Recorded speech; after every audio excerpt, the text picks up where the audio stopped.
Looking back on this film and what you've done, do you have any regrets going into such a heavy topic? I mean, I don't really regret going into it. I don't want to stick around for that long in the topic. You know, I've had people approach me and want to make more content, which I've done, but you know, some people just are living in this, and that's just what they do because it's so crazy, and they're good people and they're compassionate people. I just want to put this out there, get it done, and move on to something else. I don't regret it, but it's certainly, you know, maybe it sounds silly to say it's taken a toll on me because you know, there are parents, there are transitioners, there are people who've really suffered, but it did take just editing it and filming it, like psychologically. Obviously the toll is much smaller than the people who've really suffered. But it had to have a detrimental psychological effect on it. It just had to. What's the most important lesson you learned from this?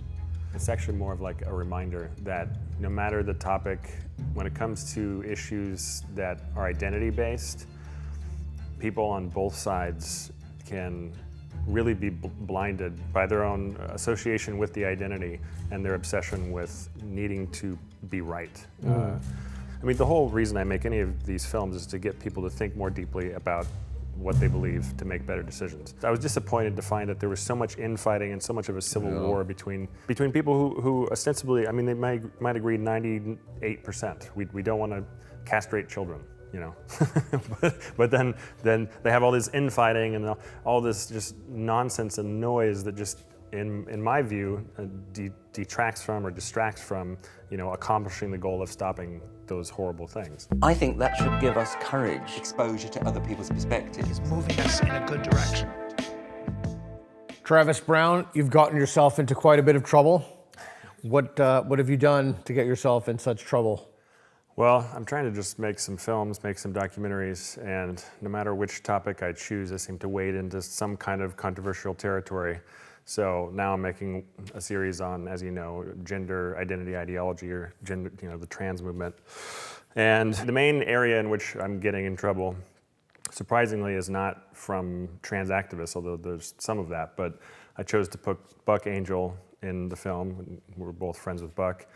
I love Buck, but a lot of people really don't on both sides of the aisle. The trans activists hate Buck, and then we have a lot of people that are on like the gender critical side, and some conservative Christians that really hate Buck. So it's been really challenging to make headway with the film. Okay, so before we get into the Buck thing, and I'm absolutely gonna get into that, what is the film? Tell me, drill down the film. What's it about? Yeah, so it's called Uncomfortable Truths, the Reality of Gender Identity Ideology. And it's just about what's been happening around gender ideology.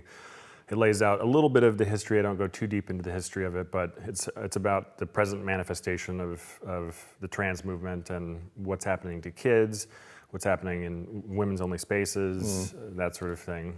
And that was my main reason to get into it in the first place. I care about what adults do. I don't want them to harm themselves if it's not necessary. But more importantly for me, I just read what was happening with, you know, kids under 18s. Right. I was just like, what the hell is going on? It's not happening.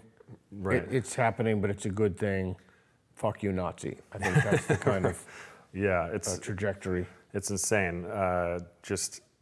Actually, I'll show you a clip in a minute that kind of lays this out, but I talk about that very fact that when you tell people like, oh yeah, in Oregon, you know, a young girl as young as 15 can get both breasts cut off without parental consent. People are like, oh no, that's conspiratorial nonsense, whatever. And then you show them that this is actually the case, and I've actually interviewed a mother of someone who ultimately saved her daughter from going through that procedure.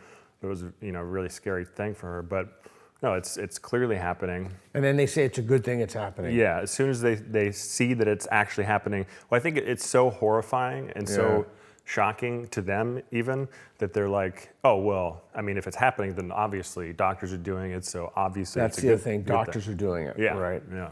The AAP, all these psychological associations are saying you have to do this. Just, I gotta tell you, I find that fascinating. I find it fascinating how a small fringe group of activists got their deranged policies institutionalized at the highest levels, and it became the normative standard for care.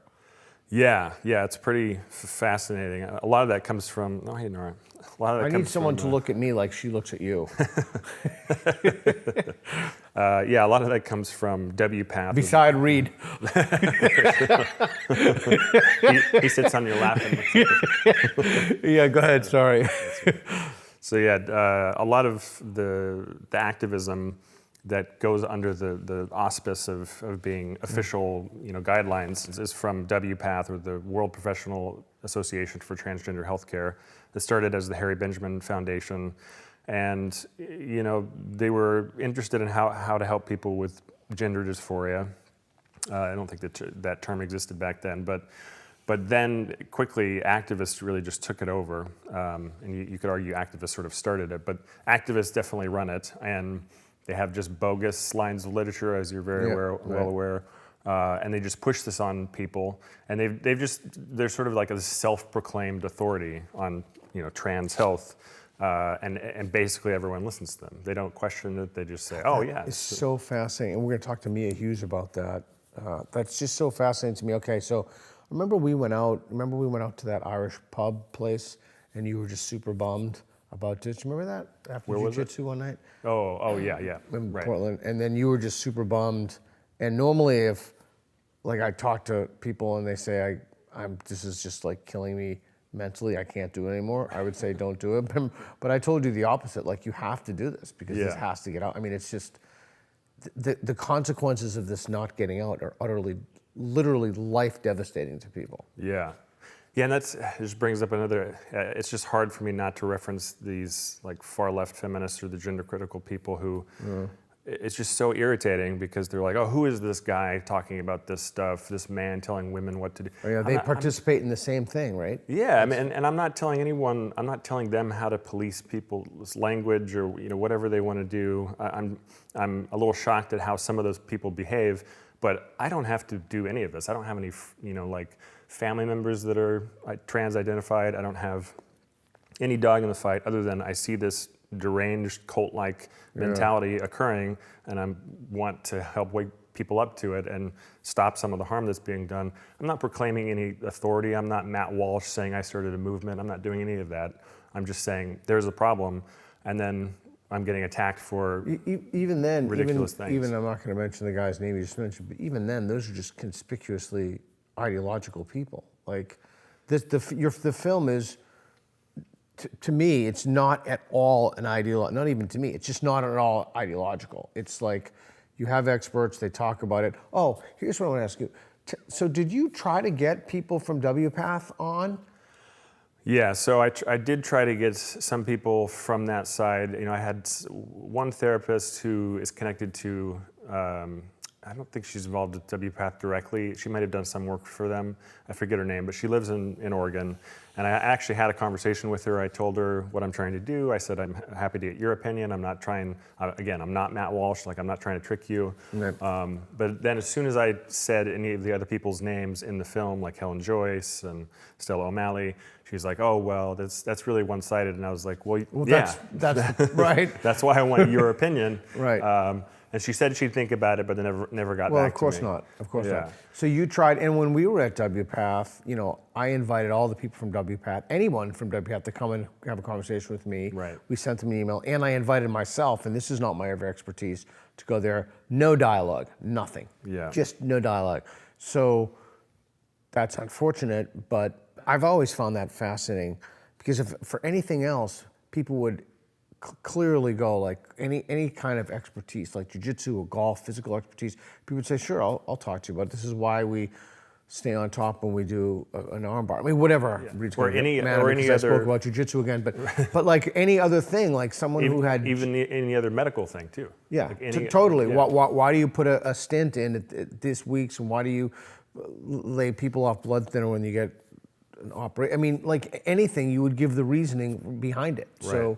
Right. So what I'd like to do is, this is such a complicated area, and it's so fascinating, given the mass delusion, the rapidity of the spell that was cast over the whole society.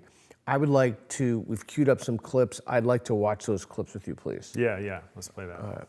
So a young person experiencing distress for any reason might unconsciously pick up on trans as a way to express this distress. Doesn't mean the distress isn't real. Doesn't mean it doesn't matter. Doesn't mean they're faking it. It means they're experiencing distress, and that's sort of the way it's clothed in this moment of time. And just like 30 or 40 years ago, it might have been clothed differently. There was anorexia, there was cutting, now it's trans.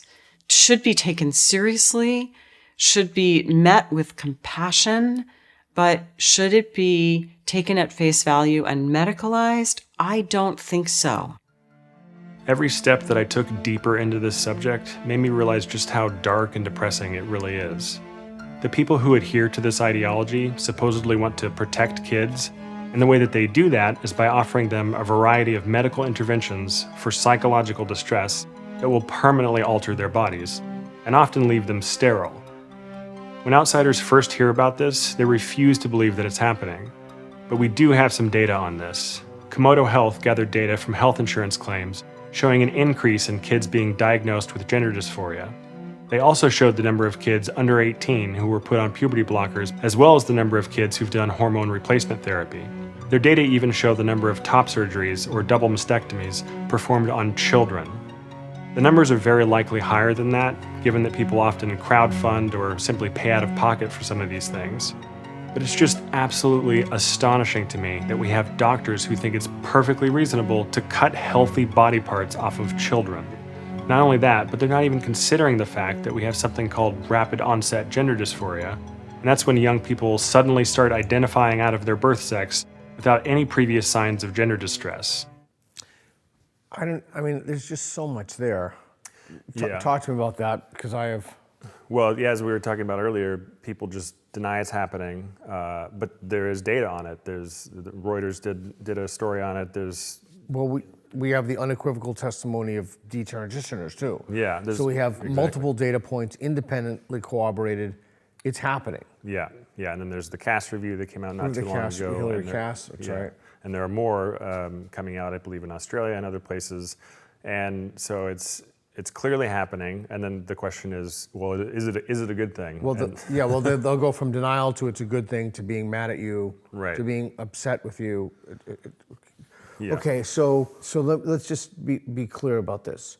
Your primary point of contention is, and I don't want to put words in your mouth, your primary point of contention is one that Abigail Schreier and others have made, Christina Buttons, Colin Wright, that this is a kind of social contagion, and the solution that they are offering to what is, as the person in the video said, nobody's denying that these kids feel this. No one is saying that they're faking it or they're pretending it, but the solution that is offered is drastic, and it is sometimes, depending on what the intervention is, if it's a medical intervention, it is irreversible. That's irreversible damage, Schreier's book. Yeah. Well, and not only is that what is offered, but it's also, at least in the US and in Canada, the kids are rushed along this path. And this is something I talked to Sue Evans and Marcus Evans about that worked at the JIDS at the Tavistock, which was the huge gender clinic. That's a huge, Andrew Doyle has some great stuff about that. Yeah, so Sue was the one who was blowing the whistle back in 2005, actually saying, wait a minute, we're rushing these kids. And that was before the influx, the 4,000% increase in girls identifying as trans. That was way before that, and they weren't doing a good job back then. So we know that not only are what they're offering, these puberty blockers and then hormones and surgeries, not only is that often really, really harmful, obviously, but especially when you're underage and can't make these decisions, but it's also that these kids are just like pushed into it very quickly, and there's, again, many testimonies from detransitioners about that. So it's just, it really is astonishing. Like, I'm just constantly perplexed that people are just like, oh yeah, let's just cut their body parts off. This will solve their problems, So why do you think, or if this is wrong, let me know, did a disproportionate number of people on the left fall for this? As far as I can tell. I don't know, I've seen any data, I don't know the data, but it certainly seems anecdotally and from things I've read, it certainly seems to be the case. Yeah. I was talking to Benjamin Boyce about that, this idea that this is just the newest rights frontier, and Helen Joyce writes about that eloquently in her book, that people think this is just like gay rights. Well, if you can be born gay, which as far as we know you can, you can be born trans. But if you just think about it for 5 minutes, you realize that, well, what does that mean? You can be born in the wrong body? How does that even work logically? Yeah. It makes zero sense. And then people argue, oh, well, their brains are different. And well, it turns out that, gay people's brains are a bit different. But there's no such thing as having, a female brain trapped in a male body. Yeah, that's what we always ask people. Is there a test for this? Right. Is there a way to test this? And the answer is people will say no. Okay, so if there's no test for it, how do you know it's biologically rooted or based? Or they'll say, well, there are those brain scan studies, but those brain scan studies were actually studying people who are homosexual. Right. And so they do tend to skew more in the direction of the opposite sex. But that just means they have certain, brain wiring that's a little bit different, or, neurochemical, changes. But that doesn't mean they somehow magically have the wrong brain. Right. That's why Andrew Doyle has repeatedly made the case that this is an anti-gay movement. Right. Graham Linehan has picked that up to a certain extent, but that it is basically the erasure of homosexuals. It is, yeah. And autistic people who suffer from this at disproportionate rates. Right. And then those two, I don't know if you want to call them comorbidities, but those two covariant factors linking together. Again, it's just, I was thinking about this today, like so many things they were just so obvious that I've been screaming about for a decade. Well, if you promote somebody not on the basis of merit, on the basis of some characteristic, people are going to think they didn't earn it. If you do that with enough people, they'll question legitimacy of the system. Like, it's so stupid. It has been so obvious from the day one. Right. This idea that, and I mean, not only was it obvious, we had it's incredibly frustrating to me. But you think the spell is breaking now. It certainly seems to me like it's breaking. Yeah, it is, and I'm, on one hand, I'm happy with the executive orders that Trump has been signing to try to keep men out of women's sports, try to, stop the federal funding of, child sex changes. But at the same time, the next president can come in and sign another EO, and then we're back sort of to square one. So it's good that it's happening now. I hope and I think there's more of a cultural shift away from accepting this kind of nonsense. So hopefully it'll stick more, but it's hard to say. But yeah, I mean, I'll put it on myself. I was more liberal, years ago, and I was, as you know, living in Portland and surrounded by all these people who claimed to be trans, and I didn't really wade into the territory much because I just didn't know much about it. I heard about intersex and these things, and I thought, well, I mean, I don't think that men can become women, but I don't know anything about this, intersex stuff. So I mean, I can see how someone can be sort of, fooled into thinking like, oh, well, I don't want to be discriminatory. I want adults to be able to live the lives they want to live. The thing is I still think that. It's just I don't want it to be pushed on kids. Yeah, so that's the thing I'm pushed back on. I never understood. I just literally never understood why someone would think that is morally acceptable. Which? The bottom surgery.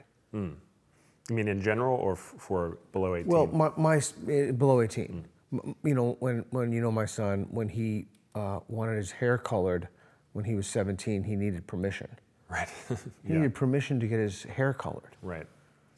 But if he made the point to me, but if he wanted an abortion, this is not a pro and con statement about abortion, it's a description. Yeah. They'd be like, yes, we celebrate you, et cetera. Yeah.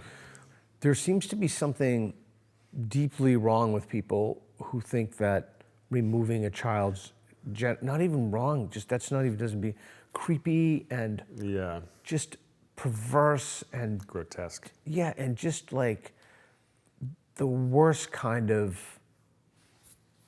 monster. The other thing that really upsets me about this whole thing, Stalin died of old age. That if these people get away with this shit, because it's looking like the surgeons are going to get away with this now. They get away with it. The hospital administrators got away with this. Yeah, it's pretty.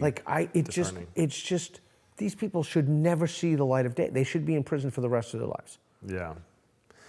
So, anyway, all right, that's my opinion. But hey, real quick. So, when my last day in New Zealand, I was on this boat ride with a trans person, and a trans woman, so a man appearing as a woman, and this person, I have no problem saying she, I'll get 5,000 people in the comments telling me I'm a terrible person. The same way I get people on the right telling me I'm terrible if I think that adults should be allowed to get this procedure. The right goes crazy on me. Right.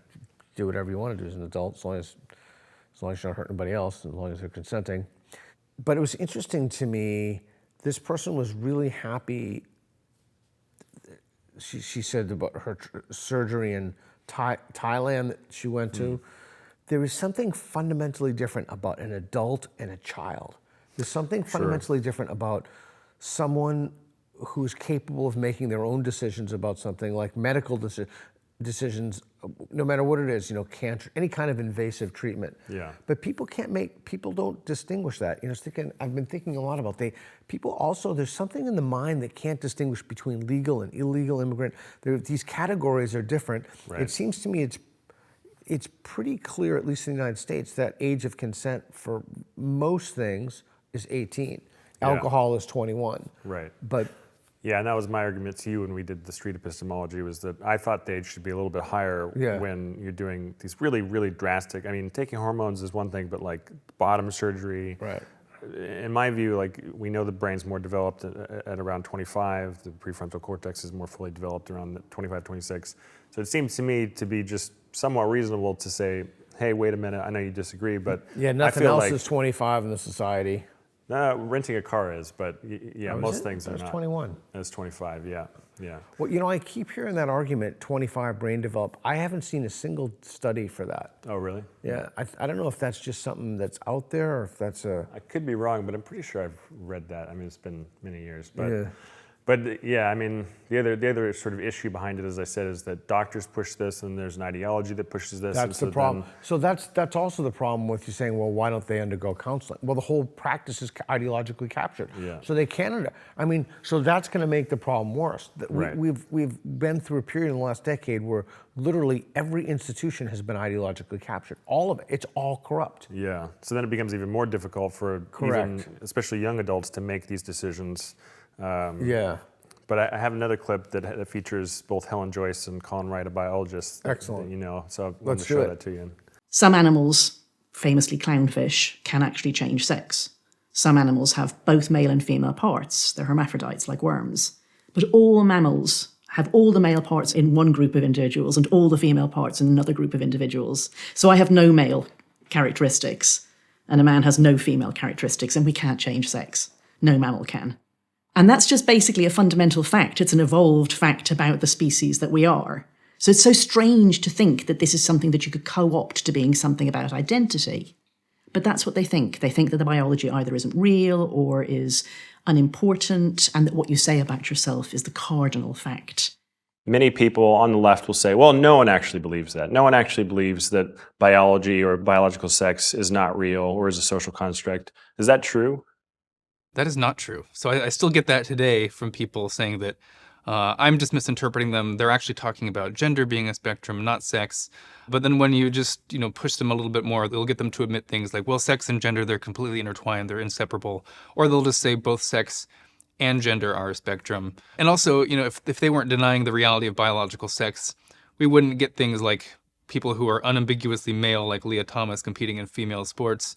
If this was just people's gender presentation, the way they're, expressing themselves, if that was the only spectrum they're talking about, well, that doesn't get you males in female sports, that doesn't get you males in female prisons. I think they retreat to the whole gender as a spectrum thing is because that's an easier thing to defend. But what we see in practical terms is a denial of biological sex. Yeah, Helen and Colin are fantastic. Comment on that, because I have a lot to say about that. Yeah, well, I love how Helen and Colin lay it out just very plainly and very easy to understand. Like, literally anyone with an 8th grade education or below even can understand that, grasp it immediately. And so that's why it's frustrating that there's so much obfuscation about gender and this conflation with sex. Or they just won't talk to you. Yeah, or they won't talk to you, or they'll just scream at you or try to hurt you. Call you Nazi, assault you. But so I just love how they laid it out, and it just seemed, when you step back and think about it for just, again, 5 minutes, you realize that it's so obvious. So it's fascinating to me. I hear this clownfish thing a lot. Like, what a conspicuous, bizarre version of the naturalistic fallacy. Like, clownfish change sex, changing sex is possible. Therefore, I don't even know what it is. Like people should be able to change sex, or I don't know. Right. Like Well, birds can fly, so why can't we? I mean, just because something is found in some species in the natural world, you drive an odd. I mean, I don't even know. It's such a twisted, but yet these are the kind of inane arguments that you, I don't know you, but certainly I repeatedly hear over and over again. And I'm wondering if it's just that they realize that there's no there, so they just make a bunch of stuff up. Yeah. I asked quite a few people that question. Well, the question really was more because this is so absurd and all these people are denying reality. Is that why they're so fragile because you see more so? I feel like even than with like the Black Lives Matter movement or protests. With these protests, when you have these people that Andy No likes to call Trantifa, where you have like trans-identified Antifa members, they actually become really violent and they scream, you can see it, or they literally attack people. And I think that is largely because there is no there. Like obviously men can't become women and vice versa, and so I don't think they have any legitimate arguments to make. And you notice that even like people like Buck.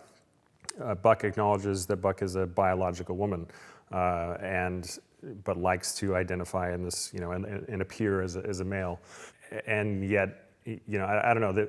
There are clearly some, trans people or trans-identified people, however you want to say it. The language is all kind of absurd because people get so nitpicky about how you describe these things. But there are some trans people who acknowledge their biological sex, but they feel more comfortable living as the opposite sex.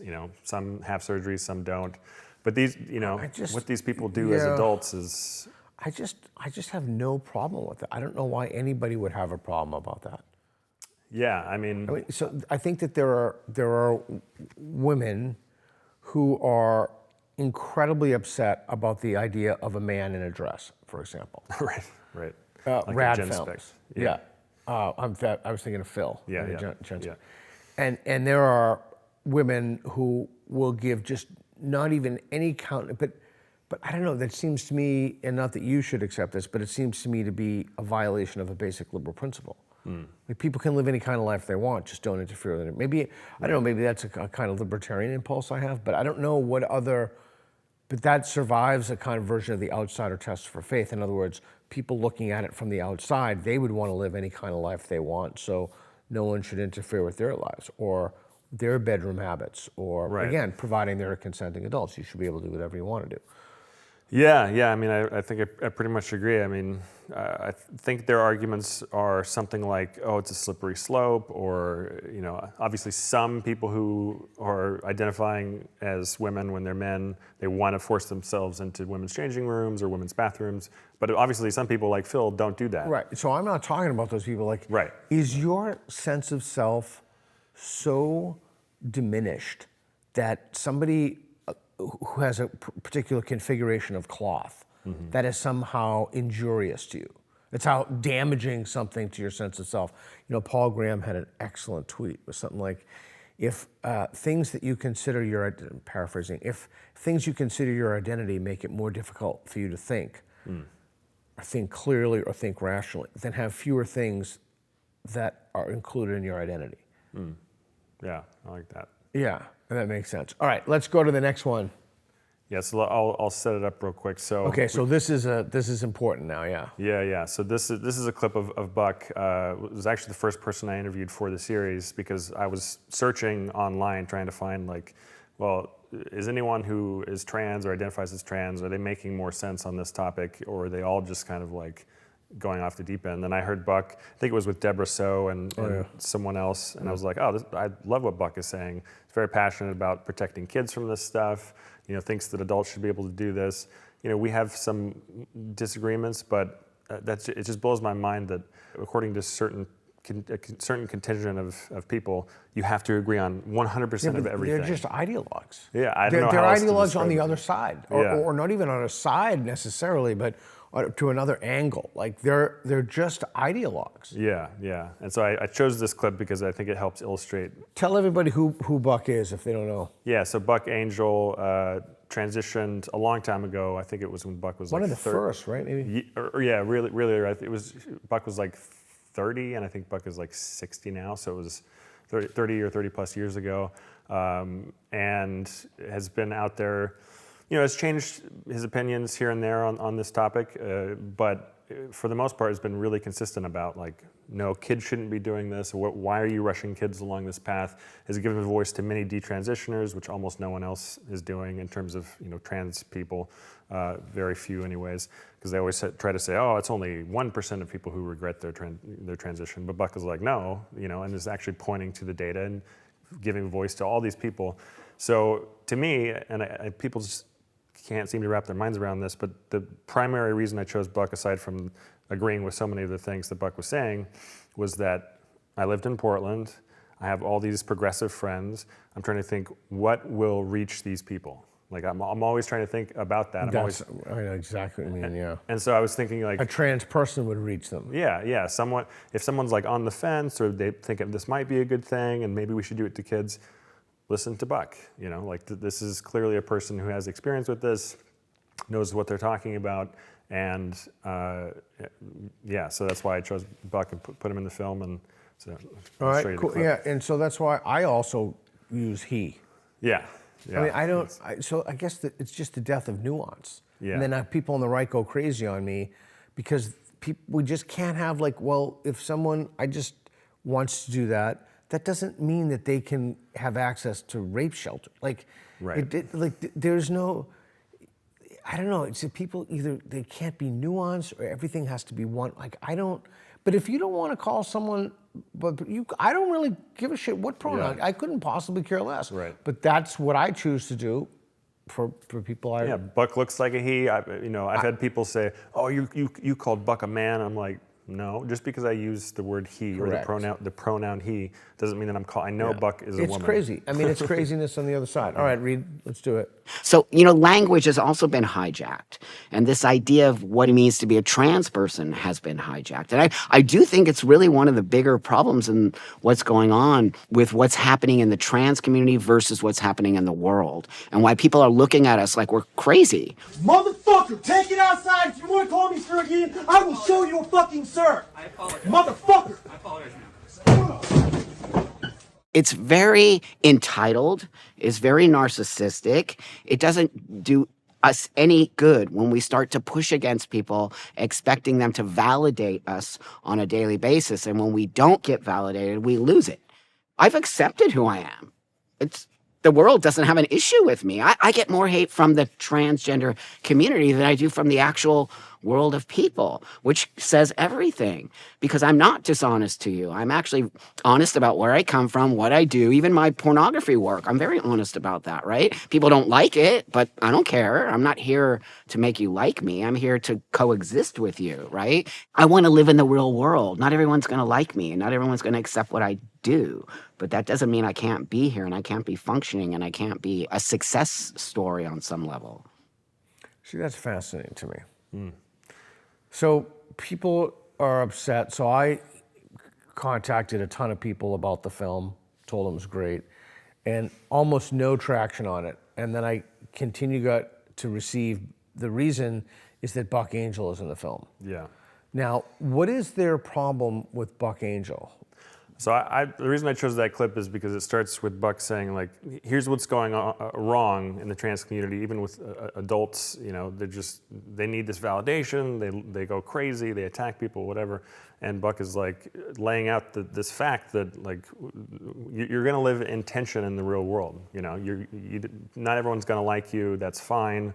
And Buck has been honest about doing the stuff that Buck has done in the past. I think Buck perfectly encapsulates the mode of being that we should all have. Like, no, we're not going to agree with everyone. We're not going to get along with everyone, but we're here to coexist with each other. Like that is a liberal position.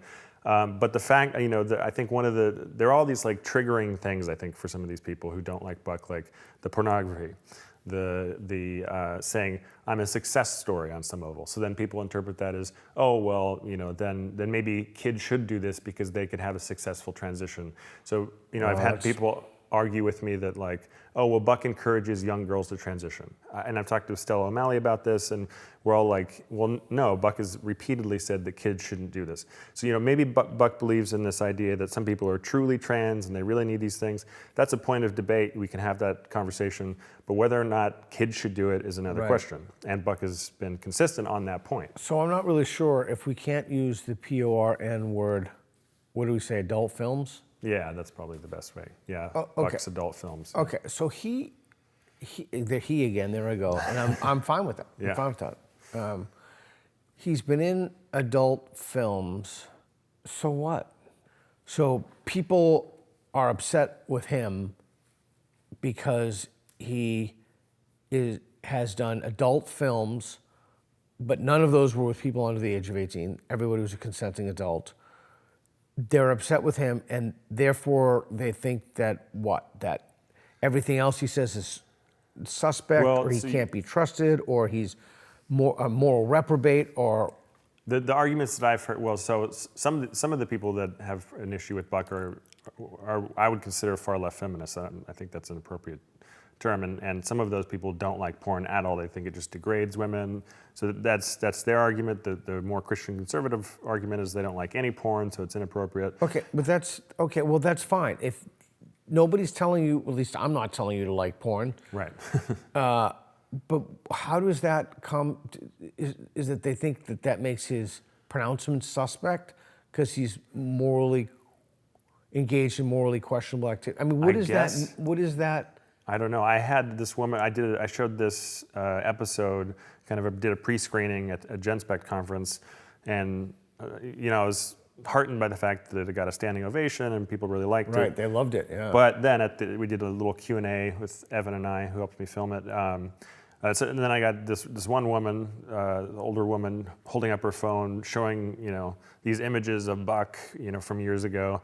Adult film images.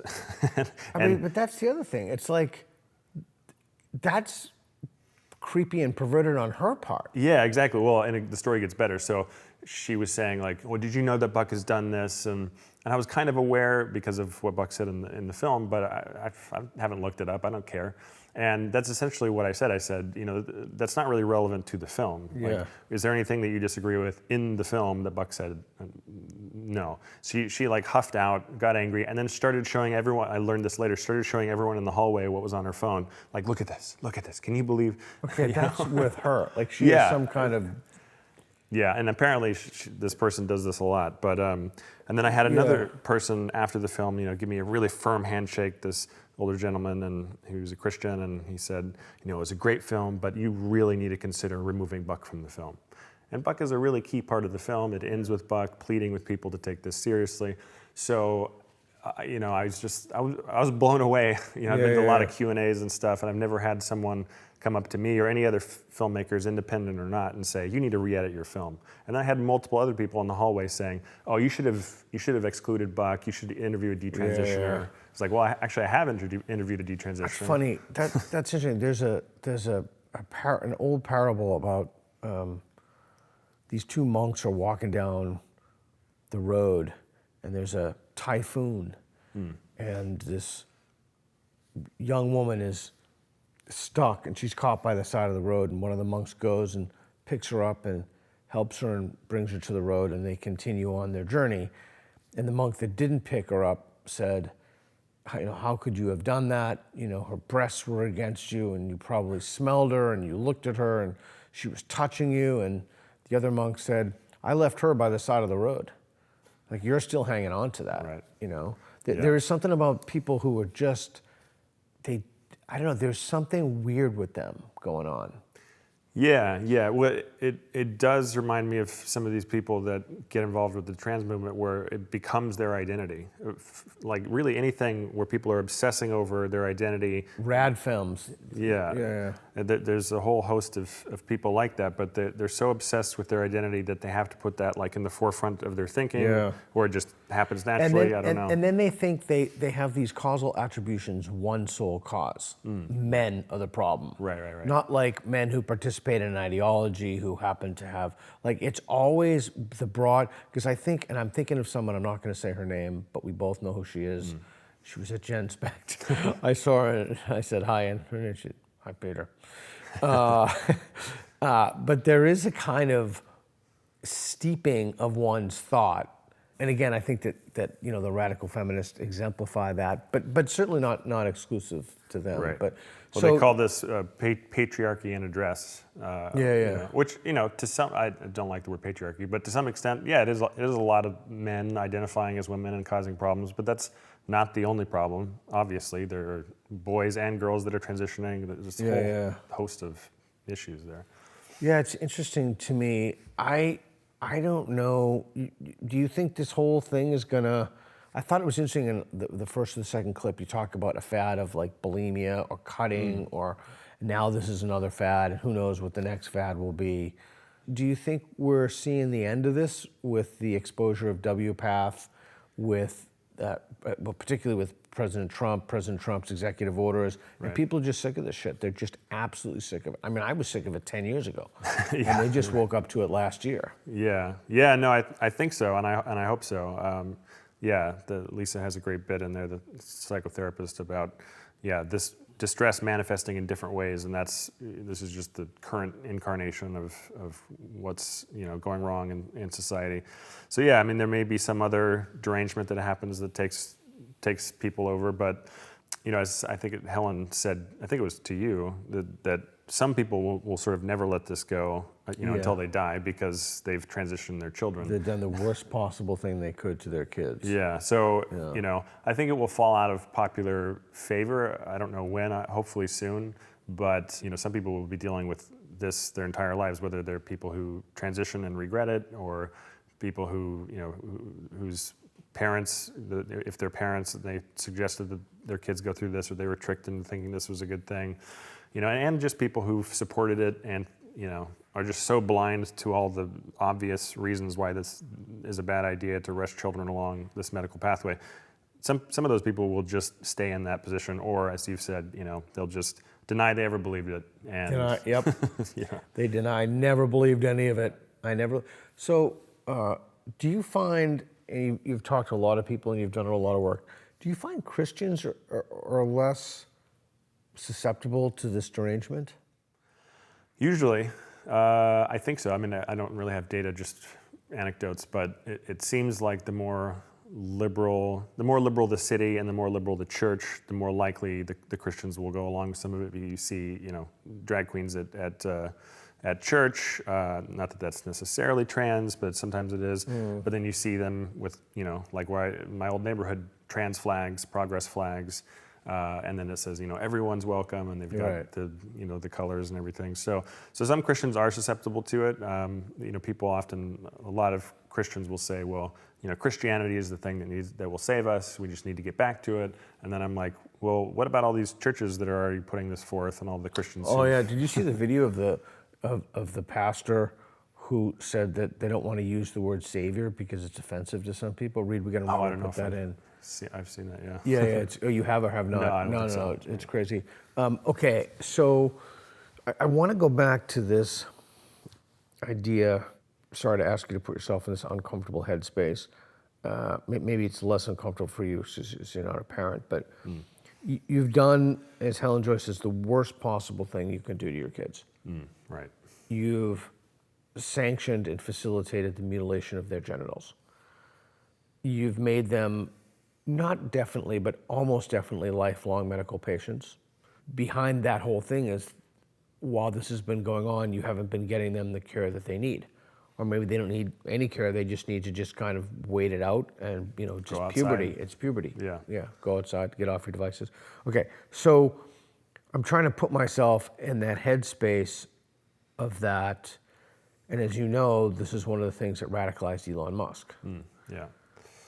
So I guess as a parent, if parents of trans kids are watching this, and I did a private video casting of parents whose kids were trans, and I mean, holy moly, like if you think you have got problems, man, what do you have to say to those people? Like many of those people, at least the people with whom I had conversations, fought and lost.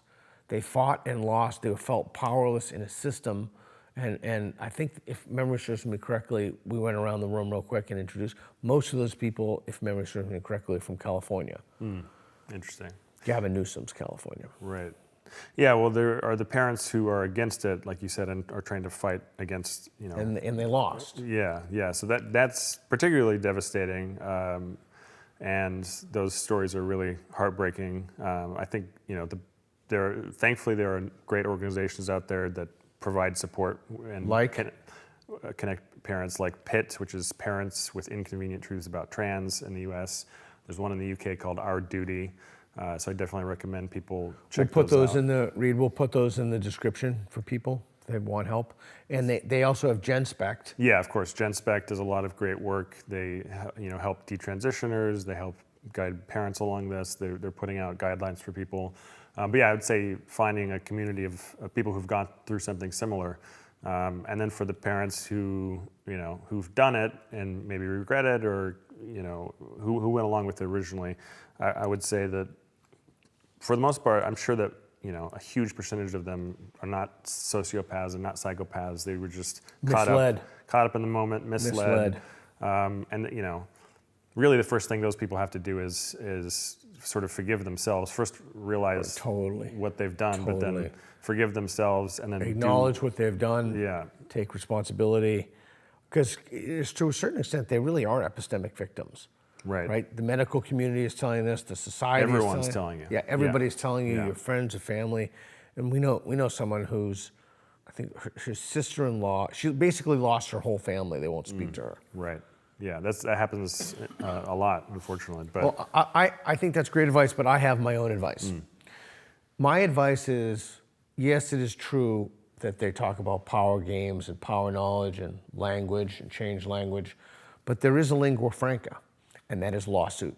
And you should sue the shit out of these people. Sure. The hospital, you have to name hospital administrators. Yeah. The surgeons, everybody, that's the one language they understand. And that's particularly if your child has been mutilated, right, or has become a lifelong medical patient. You should have class action lawsuits. That's what I would urge people to do, is to sue. Definitely, yeah. That's one of the few things that will stop it at the level of doctors and surgeons and all these people who are literally doing the and it's amazing. I really truly try to make this non-political, because I really do think it should be about evidence. It shouldn't be a right-left thing. But we interviewed Eitan Haim. It's the surgeon who lives in Texas. My God, the Biden administration weaponized the entire apparatus of the state against this guy. Like they went after his family, his wife, and now Trump. I mean, he told me he probably would have gone, if Biden got in again, he would have been. Remember that, Reed? He would have gone to federal prison. Remember that? Wow, that's insane. For a guy who blew the whistle, who Right. exposed people mutilating children, he's going to go to prison. I mean, it is so ghastly. Yeah. Again, it's so crazy. If it were a little less crazy, people are like, oh well, yeah. So now, but it's so crazy they don't actually believe that. So, two things. Looking back on this film and what you've done, do you have any regrets going into such a heavy topic? I mean, I don't really regret going into it. I don't want to stick around for that long in the topic. I've had people approach me and want to make more content, which I've done, but some people just are living in this, and that's just what they do, because it's so crazy, and they're good people and they're compassionate people. To me, I just want to put this out there, get it done, and move on to something else. I don't regret it, but it's certainly maybe it sounds silly to say it's taken a toll on me, because there are parents, there are transitioners, there are people who've really suffered, but it did take just editing it and filming it, like psychologically. Sure. Obviously, the toll is much smaller than the people who've really suffered. But it had to have a detrimental psychological effect. It just had to, And when we were in Lisbon, I remember saying, "Wow, man, this conference is like I couldn't even go to it. I mean, it was just dark. Yeah, GenSpect. It is. It was just, I mean, horror story after horror. Like, I just don't know how. That's why in my presentation I try to bring a little levity and yeah, it was great. kind of fun to it. Okay, so you don't have any regrets, but you don't want to stay in the space forever. Right. Is there anything you'd change about the film, or anything you'd do differently? Anything you know now, looking back on it? You know, for split seconds in my mind, I'm thinking, oh, well, if I didn't have Buck, this could probably gain more traction. But then I think, no, screw that. I love Buck. I don't want anyone to tell me how to edit my own content.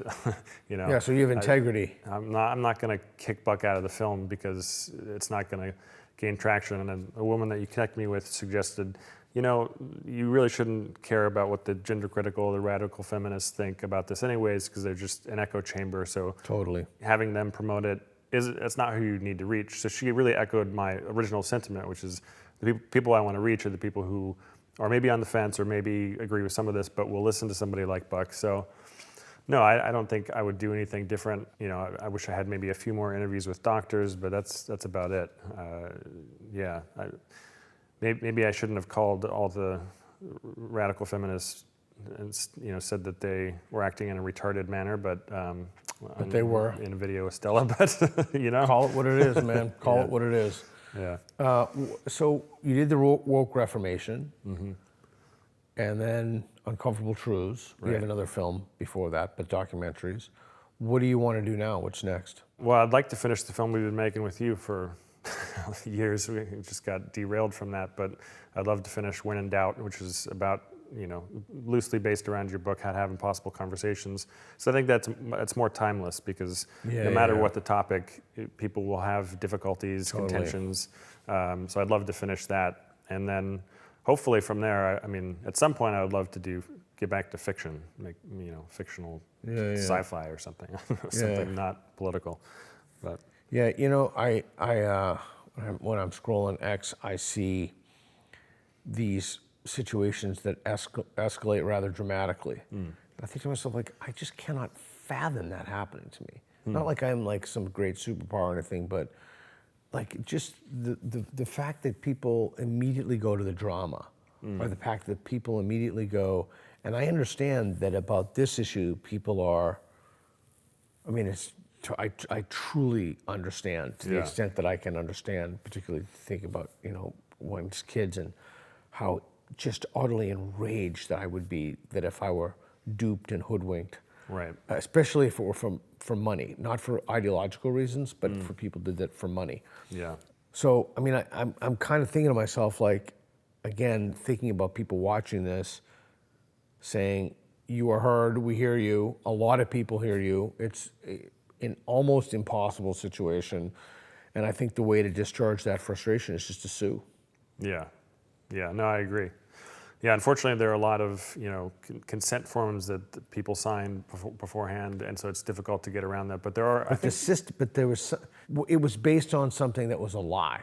Yeah, that's true. Yeah. So hopefully people will find legal recourse. I think there are some legal teams that specifically help, you know, detransitioners. I believe there are, you know, avenues out there for people who have gone through this.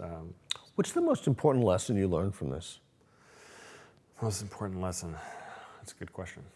I guess really just a reminder, it's actually more of like a reminder that no matter the topic, when it comes to issues that are identity-based, people on both sides can really be blinded by their own association with the identity and their obsession with needing to be right. That's just the thing that sticks with me and is kind of depressing because I'm always hoping, I mean, the whole reason I make any of these films is to get people to think more deeply about what they believe to make better decisions. It's not political, it's not, you know, I guess you could say it's philosophical, but it's certainly, I have no political dog in the fight. The primary thing is that I just hope people will think more deeply about this stuff and pause and say, wait a minute, should we do this, should we not? And again, that I guess I was disappointed to find that there was so much infighting and so much of a civil war between people who ostensibly, I mean, they might agree 98%. We don't want to castrate children, you know, but then they have all this infighting and all this just nonsense and noise that just, in my view, detracts from or distracts from, you know, accomplishing the goal of stopping those horrible things. After you did the film, did you say to yourself, well, I used to believe this, but I was wrong about something? Is there anything you were wrong about that you learned as a result of the film? Yeah, I did think that maybe there was a there, like some people really do need to transition. And like Buck would disagree with me on this, and that's fine, and other people would too.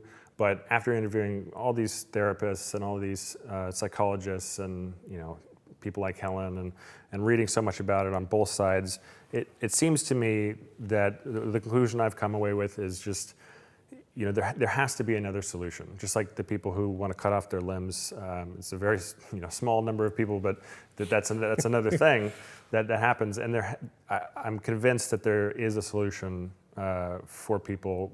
I don't know what it is for everyone, whether it's psychotherapy or physical therapy, like getting out or physical health. Like Camille Kiefel, the detransition I spoke to, said it was really about her physical health, and once she got that back to normal, she went back to normal. And that that's my hope for people. Again, I'm not an authoritarian, so I don't want to tell adults that they can't do this if that's what they want to do and they've thought about it and they're not tricked into it or whatever. They should be able to do it. But my hope is that people can alleviate their distress, as Lisa Marciano said, without these drastic interventions. So is it done? Is it finished? Yeah, so the first episode is done, and you can kind of watch it by itself. It's a complete film, but if I can raise the money, I want to do a couple more episodes because I got some great interviews with parents and a lot of other stuff that's just not in the first episode. So it's called Uncomfortable Truths. You can watch the first episode on X and YouTube at Become the Signal. And then if people want to support me, they can either join me on Locals or contribute to the crowdfunding campaign. Excellent. Well, thanks for your work. We appreciate it, and thanks for the interview. Thank you. I really appreciate it. Right on.